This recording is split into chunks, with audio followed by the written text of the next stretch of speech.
Hello friends, Lakshmi কিচেনে সবাইকে welcome জানাই। আজ আমি তোমাদের সঙ্গে মিষ্টি দোকানের মতো পারফেক্ট নরম তুলতুলে রসগোল্লা রেসিপি শেয়ার করব। তোমরা ভিডিওটি না টেনে প্রথম থেকে শেষ অবধি দেখতে থাকো।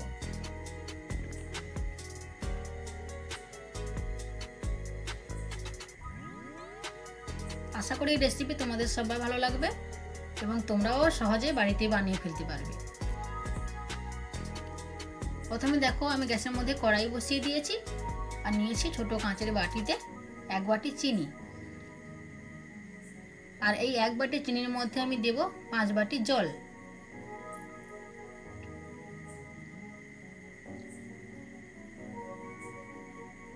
এই 5 বাটি জল দিয়ে আমি একটা চিনির শিরা বানিয়ে নেব।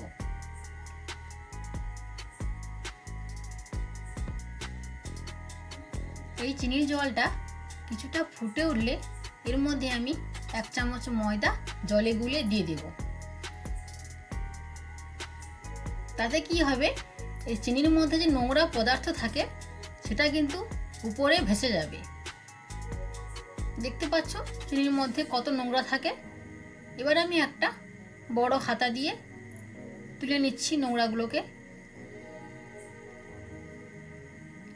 এখানে ময়দার পরিবর্তে তোমরা এখানে আমুল দুধও ব্যবহার করতে পারো। এইভাবে জলে গুলে দিয়ে দিলে চিনির মধ্যে নোংরা গুলো পরিষ্কার হয়ে যাবে। এরপর দিয়ে দিলাম কয়েকটা এলাচ।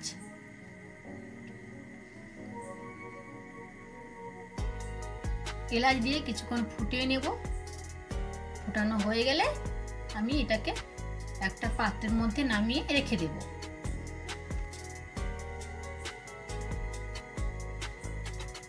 আবার আমি এর মধ্যে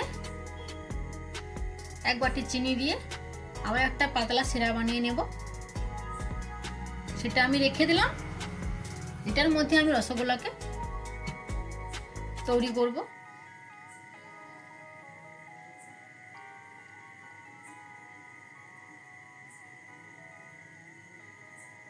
এদিকে জল ফুটতে থাক আর এখানে আমি রসগোল্লাগুলো বানাবো। এখানে দেখো, আমি ছানা নিয়েছি। 1 লিটার দুধে আমি ছানা কেটে নিয়েছি ভিনিগার দিয়ে। এরপর আমি ছানাটাকে ভালো করে হাত দিয়ে ম্যাশ করে নেব। তোমরা কিন্তু এইভাবে সহজেই বাড়িতে বানিয়ে ফেলতে পারবে নরম তুলতুলে রসগোল্লা। খেতে খুবই ভালো লাগবে। অবশ্যই তোমরা বাড়িতে বানাও আর বানিয়ে আমাকে কমেন্ট করে জানাও কেমন হয়েছে। আর তোমরা তোমাদের পছন্দের রেসিপি আমাকে অবশ্যই কমেন্ট করবে। আমি সেই রেসিপি তোমাদের সঙ্গে শেয়ার করব।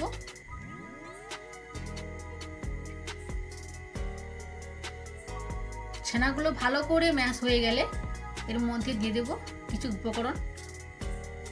প্রথমে নেব এই ছোট চামচের 1/2 চামচ ময়দা।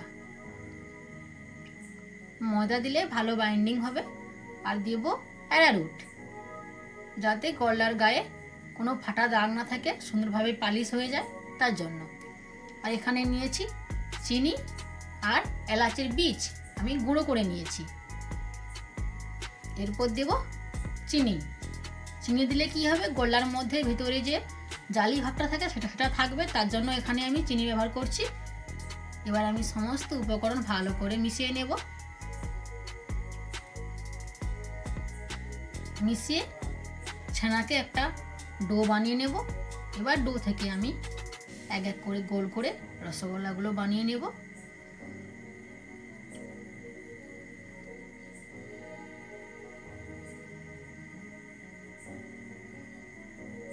এরপর আমি হাতে তালুতে ভালো করে গোল করে নেব।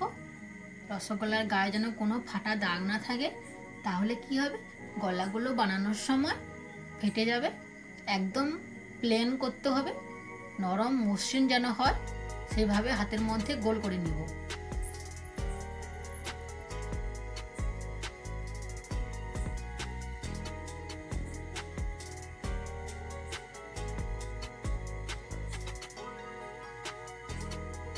বানানো হয়ে গেছে। এরপর আমি ওই চিনি শিরার মধ্যে যেটা ফুটেছে, এই ফুটন্ত অবস্থায় 1 করে গোলাগুলোকে আমি দিয়ে দেবো, দিয়ে অনেক সময় ধরে ফুটিয়ে নেব। দেখতে পাচ্ছ বন্ধুরা কত সুন্দরভাবে বড় হয়ে গেছে, কত সুন্দর ফুলেছে দেখতে পাচ্ছ। আমি কত ছোট করে শেপ দিয়েছিলাম, কত সুন্দরভাবে ফুলে গেছে।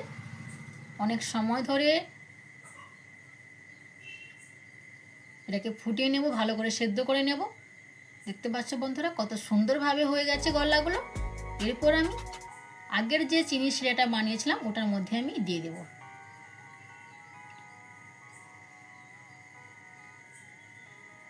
তোমরা অবশ্যই বাড়িতে বানাও এইভাবে আমার এই পদ্ধতিটাকে দেখে। আজকের এই পর্যন্ত, সবাই ভালো থেকো, নমস্কার।